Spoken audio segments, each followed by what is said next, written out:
नमस्कार दर्शकांनो, चॅनलवर आपणा सर्वांचं स्वागत आहे. आनंदी आनंदगडे इकडे तिकडे चोहीकडे.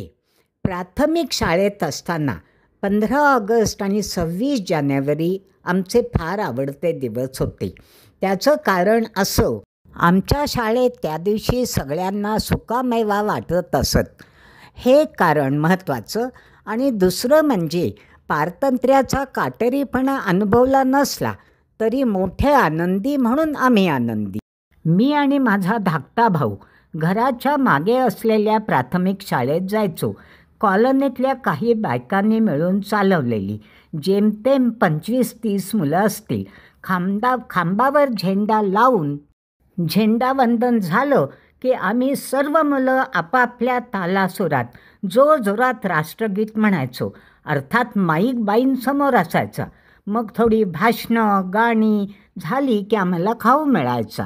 एका 15 ऑगस्टला प्रोग्राम जरा लांबच होता. आमच्या एका बाईंनी, म्हणजे आता मॅडम, एक खूप छान गाणं म्हटलं. त्यांचा आवाज फार गोड ऐकावासा वाटायचा. त्यांचं गाणं होतं, आनंदी आनंदगडे इकडे तिकडे चोहीकडे, नभात भरला दिशात फिरला, मनात उरला मोद विहरतो चोहीकडे, आनंदी आनंदगडे. खाऊचे पुढे घेऊन भाऊ आणि मी घरी आलो. आई म्हणाली, ताईला ठेवा रे थोडा, सगळा खाऊन नका टाकू. ताई म्हणजे आमची मोठी बहीण. तिची शाळा होती दूर.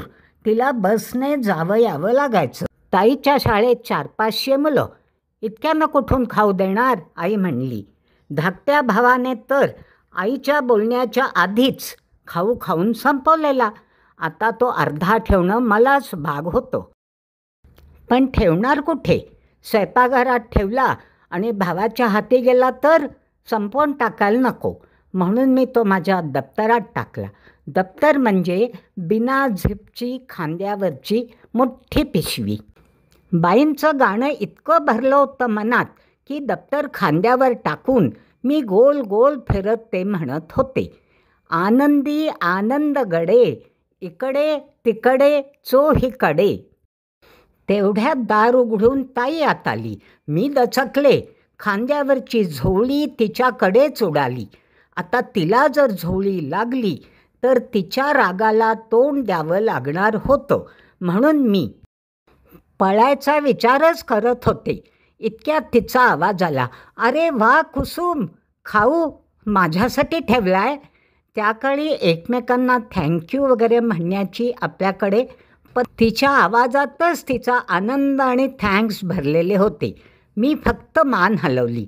ताईने पुडकं उघडून काजू बदाम तोंडात टाकले आणि तीही माझ्याबरोबर गिरक्या घेत नाचायला लागली. आम्ही दोघी गात होतो, आनंदी आनंदगडे इकडे तिकडे चोहीकडे. तो दिवस सरला, पण त्या गाण्याच्या ओळी अजून मनात खोलवर जाऊन बसलेल्या आहेत. त्यांच्यातल्या त्या आनंदासकट. चॅनलला जरूर सबस्क्राईब करा ही विनंती.